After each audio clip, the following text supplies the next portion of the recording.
Health equity arises from access to the social determinants of health, specifically from wealth, power, and prestige.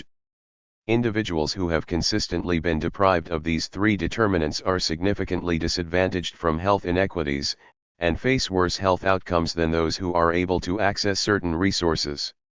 It is not equity to simply provide every individual with the same resources, that would be equality. In order to achieve health equity, resources must be allocated based on an individual need-based principle. According to the World Health Organization, health is a state of complete physical, mental, and social well-being and not merely the absence of disease or infirmity. The quality of health and how health is distributed among economic and social status in a society can provide insight into the level of development within that society. Health is a basic human right and human need, and all human rights are interconnected. Thus, health must be discussed along with all other basic human rights. Health equity is defined by the CDC as the state in which everyone has a fair and just opportunity to attain their highest level of health. It is closely associated with the social justice movement, with good health considered a fundamental human right. These inequities may include differences in the presence of disease, health outcomes, or access to health care between populations with a different race, ethnicity, gender, sexual orientation, disability, or socioeconomic status. Health inequity differs from health inequality in that the latter term is used in a number of countries to refer to those instances whereby the health of two demographic groups, not necessarily ethnic or racial groups, differs despite similar access to health care services. It can be further described as differences in health that are avoidable, unfair, and unjust, and cannot be explained by natural causes, such as biology, or differences in choice. Thus, if one population dies younger than another because of genetic differences, which is a non-remediable/controllable factor, the situation would be classified as a health inequality. Conversely, if a population has a lower life expectancy due to lack of access to medications, the situation would be classified as a health inequity. These inequities may include differences in the presence of disease, health outcomes, or access to health care. Although, it is important to recognize the difference in health equity and equality, as having equality in health is essential to begin achieving health equity. The importance of equitable access to health care has been cited as crucial to achieving many of the Millennium Development Goals. Socioeconomic status is both a strong predictor of health and a key factor underlying health inequities across populations. Poor socioeconomic status has the capacity to profoundly limit the capabilities of an individual or population, manifesting itself through deficiencies in both financial and social capital. It is clear how a lack of financial capital can compromise the capacity to maintain good health. Income is an important determinant of access to healthcare resources. Because one's job or career is a primary conduit for both financial and social capital, work is an important, yet underrepresented, factor in health inequities research and prevention efforts. There are many ways that a job can affect one's health, such as the job's physical demands, exposure to hazards, mechanisms of employment, compensation and benefits, and availability of health and safety programs. In addition, those who are in steady jobs are less likely to face poverty and its implications and more likely to have access to health care.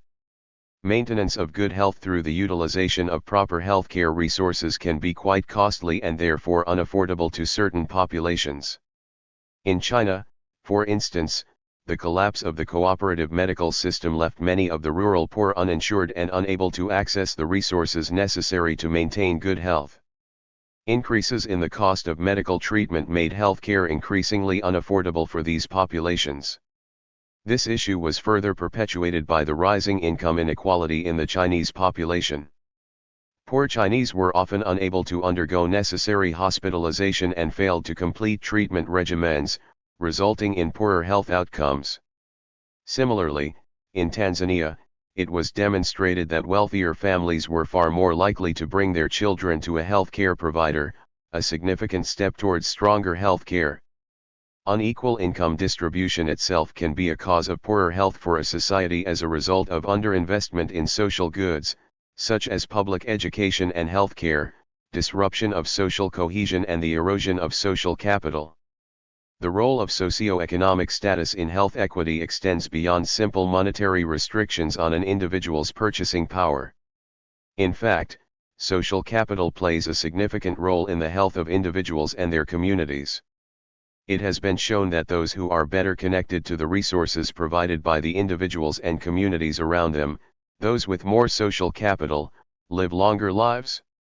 The segregation of communities on the basis of income occurs in nations worldwide and has a significant impact on quality of health as a result of a decrease in social capital for those trapped in poor neighborhoods.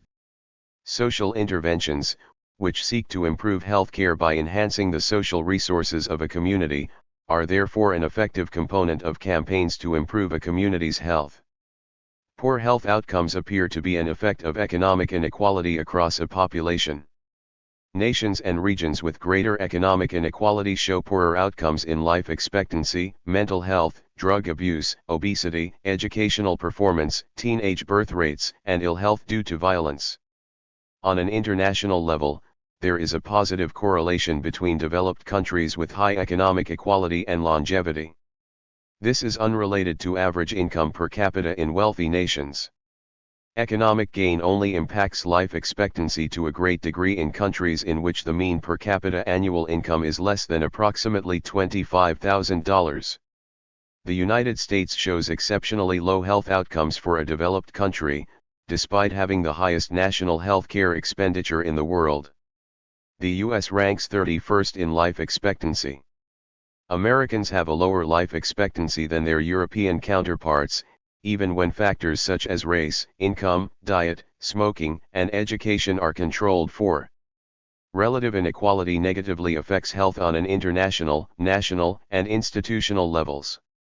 The patterns seen internationally hold true between more and less economically equal states in the United States, that is, more equal states show more desirable health outcomes. Importantly, inequality can have a negative health impact on members of lower echelons of institutions. The Whitehall IN2 studies looked at the rates of cardiovascular disease and other health risks in British civil servants and found that, even when lifestyle factors were controlled for, members of lower status in the institution showed increased mortality and morbidity on a sliding downward scale from their higher status counterparts. The negative aspects of inequality are spread across the population. For example, when comparing the United States, a more unequal nation, to England, a less unequal nation, the US shows higher rates of diabetes, hypertension, cancer, lung disease, and heart disease across all income levels. This is also true of the difference between mortality across all occupational classes in highly equal Sweden as compared to less equal England.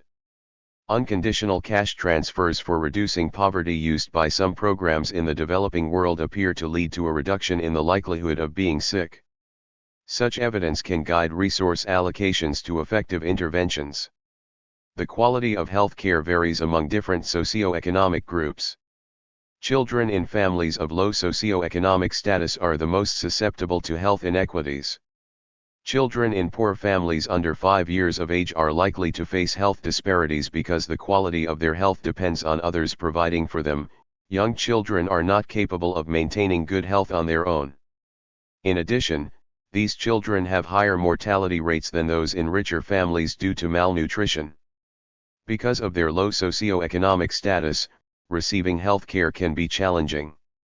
Children in poor families are less likely to receive health care in general, and if they do have access to care, it is likely that the quality of that care is not highly sufficient. Education is an important factor in healthcare utilization, though it is closely intertwined with economic status. An individual may not go to a medical professional or seek care if they do not know the ills of their failure to do so, or the value of proper treatment. Social inequities are a key barrier to accessing health-related educational resources. Patients in lower socioeconomic areas will have less access to information about health in general, leading to less awareness of different diseases and health issues.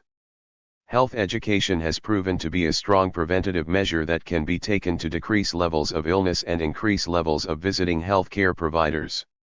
The lack of health education can contribute to worsened health outcomes in these areas. Education inequities are also closely associated with health inequities. Individuals with lower levels of education are more likely to incur greater health risks such as substance abuse, obesity, and injuries, both intentional and unintentional. Education is also associated with greater comprehension of health information and services necessary to make the right health decisions, as well as being associated with a longer lifespan. Individuals with high grades have been observed to display more consistent engagement in healthy lifestyle choices and fewer instances of harmful habits than their less academically gifted counterparts. Factors such as poor diets, inadequate physical activity, physical and emotional abuse, and teenage pregnancy all have significant impacts on students' academic performance, and these factors tend to manifest themselves more frequently in lower-income individuals. For some populations, access to health care and health resources is physically limited, resulting in health inequities. For instance, an individual might be physically incapable of traveling the distances required to reach health care services, or long distances can make seeking regular care unappealing despite the potential benefits. Both gender and sex are significant factors that influence health. Sex is characterized by female and male biological differences in regards to gene expression, hormonal concentration, and anatomical characteristics. Gender is an expression of behavior and lifestyle choices. Both sex and gender inform each other, and differences between genders influence disease manifestation and associated health care approaches. Understanding how the interaction of sex and gender contributes to disparity in the context of health allows providers to ensure quality outcomes for patients. This interaction is complicated by the difficulty of distinguishing between sex and gender given their intertwined nature. Sex modifies gender, and gender can modify sex, thereby impacting health. Sex and gender can both be considered sources of health disparity. Both contribute to susceptibility to various health conditions, including cardiovascular disease and autoimmune disorders. Historically, research on medicine and treatment have surrounded around the men and the male body. The gaps in research on the female body and treatment approaches have resulted in less effective care for women. Unfortunately, this results in under and misdiagnosed diseases for women. Health disparities are also due in part to cultural factors that involve practices based not only on sex, but also gender status. For example, in China, health disparities have distinguished medical treatment for men and women due to the cultural phenomenon of preference for male children. Recently, gender-based disparities have decreased as females have begun to receive higher quality care. Additionally, a girl's chances of survival are impacted by the presence of a male sibling. While girls do have the same chance of survival as boys if they are the oldest girl, they have a higher probability of being aborted or dying young if they have an older sister. Reasons for disparities in access to health care are many, but can include the following. Lack of a regular source of care. Without access to a regular source of care, patients have greater difficulty obtaining care, fewer doctor visits, and more difficulty obtaining prescription drugs. Compared to whites, minority groups in the United States are less likely to have a doctor they go to on a regular basis and are more likely to use emergency rooms and clinics as their regular source of care. In the United Kingdom, which is much more racially harmonious, this issue arises for a different reason. Since 2004, NHS GPs have not been responsible for care out of normal GP surgery opening hours, leading to significantly higher attendances in A+E. Lack of financial resources. Although the lack of financial resources is a barrier to health care access for many Americans, the impact on access appears to be greater for minority populations. Legal barriers. Access to medical care by low-income immigrant minorities can be hindered by legal barriers to public insurance programs.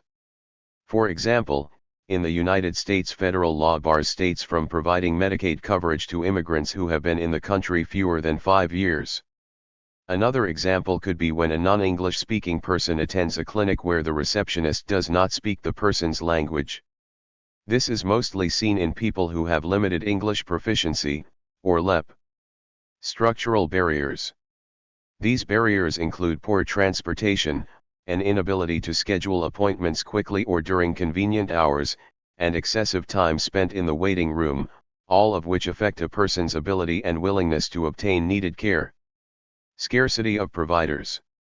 In inner cities, rural areas, and communities with high concentrations of minority populations, access to medical care can be limited due to the scarcity of primary care practitioners, specialists, and diagnostic facilities. This scarcity can also extend to the personnel in the medical laboratory, with some geographical regions having significantly diminished access to advanced diagnostic methods and pathology care. In the UK, Monitor, a quango, has a legal obligation to ensure that sufficient provision exists in all parts of the nation. Reaching rural areas. Access to health care in rural areas remains a significant challenge due to factors such as geographic isolation, limited health care infrastructure, and shortages of medical providers.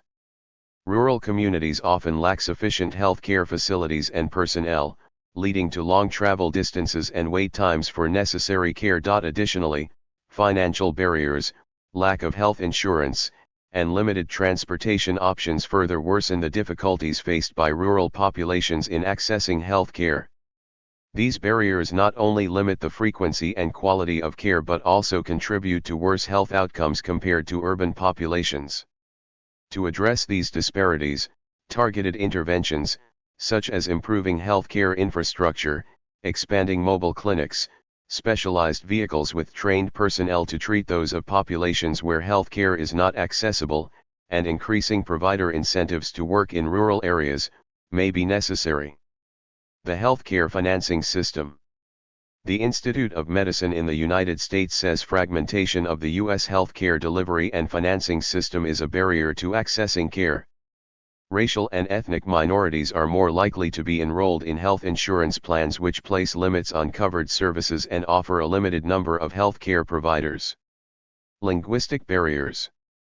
Language differences restrict access to medical care for minorities in the United States who have limited English proficiency. Health literacy. This is where patients have problems obtaining, processing, and understanding basic health information. For example, patients with a poor understanding of good health may not know when it is necessary to seek care for certain symptoms. While problems with health literacy are not limited to minority groups, the problem can be more pronounced in these groups than in whites due to socioeconomic and educational factors. A study conducted in Dansane, South Africa depicts the correlation of maternal education and the antenatal visits for pregnancy. As patients have a greater education, they tend to use maternal health care services more than those with a lesser maternal education background. Lack of diversity in the healthcare workforce. A major reason for disparities in access to care are the cultural differences between predominantly white healthcare providers and minority patients. Only 4% of physicians in the United States are African American, and Hispanics represent just 5%. Even though these percentages are much less than their group's proportion of the United States population. Age. Age can also be a factor in health disparities for a number of reasons. As many older Americans exist on fixed incomes which may make paying for health care expenses difficult. Additionally, they may face other barriers such as impaired mobility or lack of transportation which make accessing health care services challenging for them physically. Also, they may not have the opportunity to access health information via the internet, as less than 15% of Americans over the age of 65 have access to the internet. This could put older individuals at a disadvantage in terms of accessing valuable information about their health and how to protect it. On the other hand, older individuals in the U.S., 65 or above, are provided with medical care via Medicare. Criminalization and lack of research of traditional medicine and mental health treatments. Mental illness accounts for about 1/3 of adult disability globally. Conventional drug treatments have dominated psychiatry for decades, without a breakthrough in mental health care. Access to psychedelic-assisted therapy, and the decriminalization of psilocybin and other entheogens are questions of health justice. Health insurance. A major part of the United States healthcare system is health insurance. The main types of health insurance in the United States includes taxpayer-funded health insurance and private health insurance. Funded through state and federal taxes, some common examples of taxpayer-funded health insurance include Medicaid, Medicare, and CHIP. Private health insurance is offered in a variety of forms, and includes plans such as health maintenance organizations, HMOs, and preferred provider organization, PPOs. While health insurance increases the affordability of health care in the United States, issues of access along with additional related issues act as barriers to health equity. There are many issues due to health insurance that affect health equity, including the following. Health insurance literacy. Within these health insurance plans, common aspects of the insurance include premiums, deductibles, co-payments, co-insurance, coverage limits, in-network versus out-of-network providers, and prior authorization. According to a United Health survey, only 9% of Americans surveyed understood these health insurance terms. To address issues in finding available insurance plans and confusion around the components of health insurance policies, the Affordable Care Act, ACA, set up state-mandated health insurance marketplaces or health exchanges, where individuals can research and compare different kinds of health care plans and their respective components. Between 2014 and 2020, over 11.4 million people have been able to sign up for health insurance through the marketplaces. However, most marketplaces focus more on the presentation of health insurances and their coverages, rather than including detailed explanations of the health insurance terms. Lack of universal health care or health insurance coverage. According to the Congressional Budget Office, CBO, 28.9 million people in the United States were uninsured in 2018, and that number would rise to an estimated 35 million people by 2029. Without health insurance, patients are more likely to postpone medical care, go without needed medical care, go without prescription medicines, and be denied access to care. Minority groups in the United States lack insurance coverage at higher rates than whites. This problem does not exist in countries with fully funded public health systems, such as the exemplar of the NHS. Underinsured or inefficient health insurance coverage. While there are many causes of underinsurance, a common reason is due to low premiums, the upfront yearly or monthly amount individuals pay for their insurance policy, and high deductibles, the amount paid out of pocket by the policyholder before an insurance provider will pay any expenses. Under the ACA, individuals were subject to a fee called the shared responsibility payment, which occurred as a result of not buying health insurance despite being able to afford it.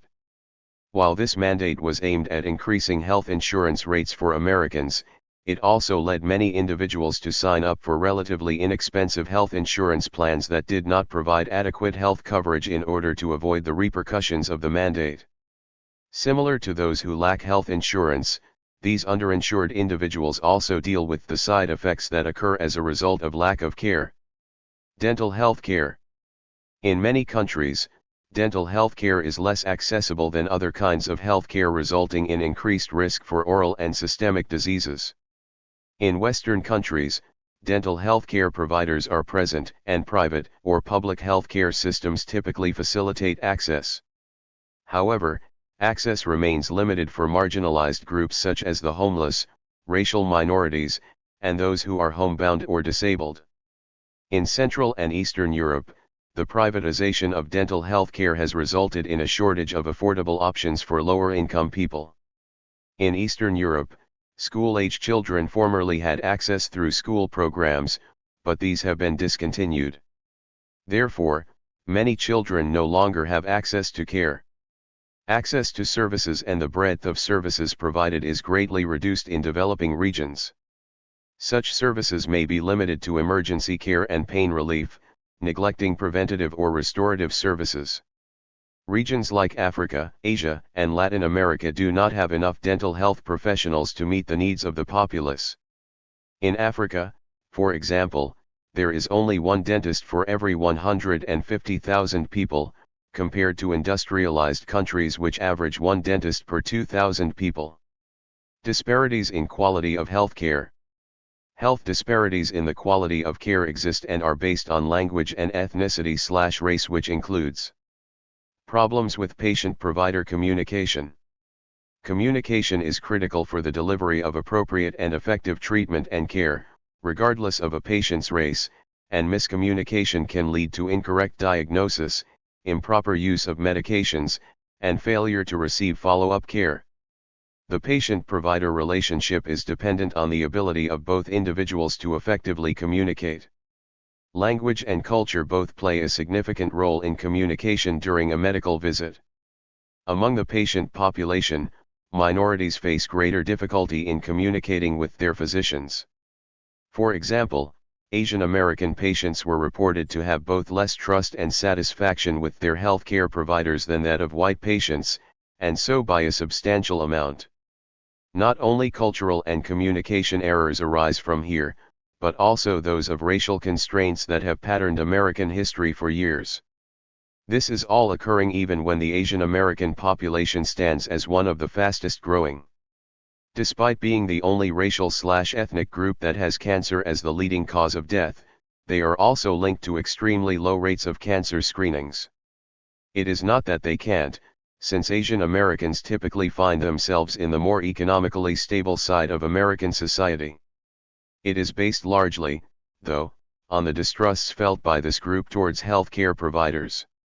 In another study, patients when surveyed responded that 19% of the time they have problems communicating with their providers, which included understanding doctor, feeling doctor listened, and had questions but did not ask. In contrast, the Hispanic population had the largest problem communicating with their provider, 33% of the time. Minority groups are also less likely to have a care provider from the same background. This can create a feeling of disconnect between the patient and the provider, separating trust from the equation. People are more likely to feel close to others alike. In healthcare, where a strong relationship between the patient and provider is necessary, it could help for the provider and patient to be similar in some way. Communication has been linked to health outcomes. As communication improves, so does patient satisfaction, which leads to improved compliance and then to improved health outcomes. Quality of care is impacted as a result of an inability to communicate with healthcare providers. Language plays a pivotal role in communication, and efforts need to be taken to ensure excellent communication between patient and provider. Among limited English proficient patients in the United States, the linguistic barrier is even greater. Less than half of non-English speakers who say they need an interpreter during clinical visits report having one. The absence of interpreters during a clinical visit adds to the communication barrier. Furthermore, inability of providers to communicate with limited English proficient patients leads to more diagnostic procedures, more invasive procedures, and overprescribing of medications. Language barriers have not only hindered appointment scheduling, prescription filling, and clear communications, but have also been associated with health declines, which can be attributed to reduced compliance and delays in seeking care, which could affect particularly refugee health in the United States. Many health-related settings provide interpreter services for their limited English proficient patients.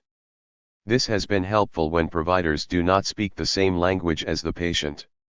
However, there is mounting evidence that patients need to communicate with a language concordant physician, not simply an interpreter, to receive the best medical care, bond with the physician, and be satisfied with the care experience. Having patient-physician language discordant pairs, i.e. Spanish-speaking patient with an English-speaking physician, may also lead to greater medical expenditures and thus higher costs to the organization. Additional communication problems result from a decrease or lack of cultural competence by providers. It is important for providers to be cognizant of patients' health beliefs and practices without being judgmental or reacting. Understanding a patient's view of health and disease is important for diagnosis and treatment. So providers need to assess patients' health beliefs and practices to improve quality of care. Patient health decisions can be influenced by religious beliefs, mistrust of Western medicine, and familial and hierarchical roles, all of which a white provider may not be familiar with. Other type of communication problems are seen in LGBTQ healthcare with the spoken heterosexist, conscious or unconscious, attitude on LGBTQ patients, lack of understanding on issues like having no sex with men, lesbians, gynecologic examinations, and other issues. The same types of problems too exist in people with disabilities, who still to this day face the effects from past Western medicine procedures that brought injustice to their community. Provider discrimination. Provider discrimination occurs when healthcare providers either unconsciously or consciously treat certain racial and ethnic patients differently from other patients. This may be due to stereotypes that providers may have towards ethnic/racial groups. A March 2000 study from Social Science and Medicine suggests that doctors may be more likely to ascribe negative racial stereotypes to their minority patients.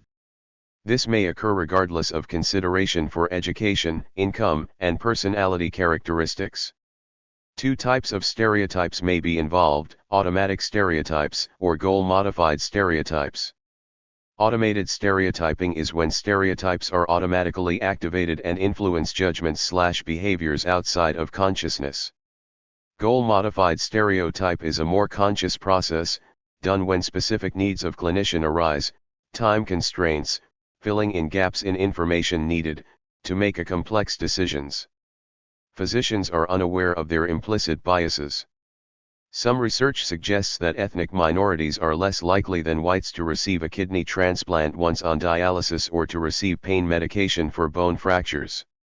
Critics question this research and say further studies are needed to determine how doctors and patients make their treatment decisions. Others argue that certain diseases cluster by ethnicity and that clinical decision-making does not always reflect these differences. Lack of preventive care. According to the 2009 National Healthcare Disparities Report, uninsured Americans are less likely to receive preventive services in healthcare.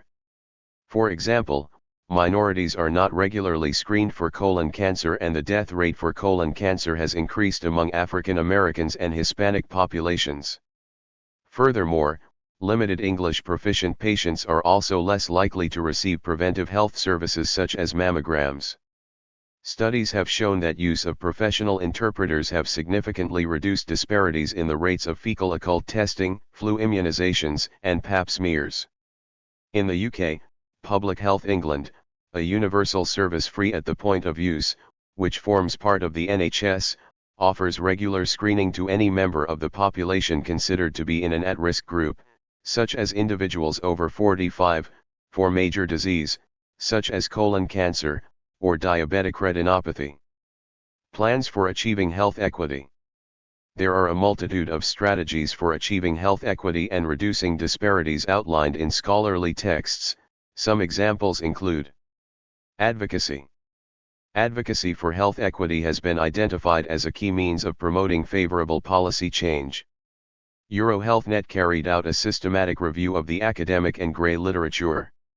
It found, amongst other things, that certain kinds of evidence may be more persuasive in advocacy efforts, that practices associated with knowledge transfer and translation can increase the uptake of knowledge, that there are many different potential advocates and targets of advocacy, and that advocacy efforts need to be tailored according to context and target. As a result of its work, it produced an online advocacy for health equity toolkit. Provider-based incentives to improve health care for ethnic populations. One source of health inequity stems from unequal treatment of non-white patients in comparison with white patients. Creating provider-based incentives to create greater parity between treatment of white and non-white patients is one proposed solution to eliminate provider bias. These incentives typically are monetary because of its effectiveness in influencing physician behavior. Using evidence-based medicine, EBM. Evidence-based medicine, EBM, shows promise in reducing healthcare provider bias, in turn promoting health equity. In theory, EBM can reduce disparities, however, other research suggests that it might exacerbate them instead. Some cited shortcomings include EBM's injection of clinical inflexibility in decision-making and its origins as a purely cost-driven measure. Increasing awareness. The most cited measure to improving health equity relates to increasing public awareness. A lack of public awareness is a key reason why there has not been significant gains in reducing health disparities in ethnic and minority populations. Increased public awareness would lead to increased congressional awareness, greater availability of disparity data, and further research into the issue of health disparities. The Gradient Evaluation Framework. The evidence base defining which policies and interventions are most effective in reducing health inequalities is extremely weak. It is important therefore that policies and interventions which seek to influence health inequity be more adequately evaluated. Gradient Evaluation Framework, GEF, is an action-oriented policy tool that can be applied to assess whether policies will contribute to greater health equity amongst children and their families. The AIM framework. In a pilot study, researchers examined the role of aimability, incentives, and management feedback in reducing care disparity in pressure ulcer detection between African American and Caucasian residents. The results showed that while the program was implemented, the provision of 1. Training to enhance ability, 2. Monetary incentives to enhance motivation, and 3. Management feedback to enhance accountability led to successful reduction in pressure ulcers. Specifically, the detection gap between the two groups decreased. The researchers suggested additional replications with longer duration to assess the effectiveness of the AIM framework. Monitoring actions on the social determinants of health. In 2017, citing the need for accountability for the pledges made by countries in the Rio Political Declaration on Social Determinants of Health, the World Health Organization and United Nations Children's Fund called for the monitoring of intersectoral interventions on the social determinants of health that improve health equity. Changing the distribution of health services. Health services play a major role in health equity. Health inequities stem from lack of access to care due to poor economic status and an interaction among other social determinants of health. The majority of high-quality health services are distributed among the wealthy people in society, leaving those who are poor with limited options. In order to change this fact and move towards achieving health equity, it is essential that health care increases in areas or neighborhoods consisting of low socioeconomic families and individuals. Prioritize treatment among the poor. Because of the challenges that arise from accessing health care with low economic status, many illnesses and injuries go untreated or are not given sufficient treatment. Promoting treatment as a priority among the poor will give them the resources they need in order to achieve good health, because health is a basic human right. Implementing medical pluralism. Extreme differences that underlie urban and alternative medicine approaches emphasize the need for a system that represents the duality of the populations it intends to serve. Urban medicine generally believes that technological advancement is the best way to help treat illness as it allows for a more sophisticated mode of care. Alternative medicine is more traditional in relying solely on herbal and natural remedies, believing that the elaborate institutions of urban care are not best suited for serving individual needs. Medical pluralism, hence, is an adaptive tactic most effective for communities that include indigenous people, and mixed rural-urban populations. Medical pluralism acknowledges the needs of a variety of people and is a step closer to health equity. Medical pluralism avoids the extremes of most current healthcare delivery approaches and provides a middle ground perspective on tackling health issues that are not solved by urban or rural health alone. By practicing integrative medicine, chronic and unresolved health issues are better treated, borrowing from the technological and philosophical approaches of both models of care. Aimed at embracing both medical techniques, medical pluralism is currently being considered in nations with diverse communities. It is manifested in the practice of integrative medicine, which is a deliberate execution of that approach.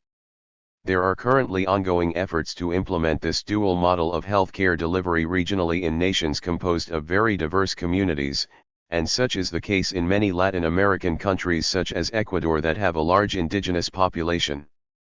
The process of successfully implementing an integrative healthcare system is discussed as having 6 main steps that pose different challenges. GETO ETAL's guidelines for each steps describes the first as being imperceptible integration to the 6th being total integration. Artificial intelligence, AI, can be helpful in identifying and improving issues of health disparities. A recent scoping review of the literature found that it is important to engage with various communities while AI health applications are being developed and also reviewed based on various biases that are later identified through this work. Pandemic Treaty. The WHO's member states made health equity the central principle of the convention or other international instrument under negotiation. G20's Initiative for Healthcare. In 2023, the G20 under its Affordable Healthcare Model Hospital Initiative, with the government of Andhra Pradesh, India, opened a 100-bed facility in Srikakulam, drawing support from the Arajyashri scheme. Health inequalities.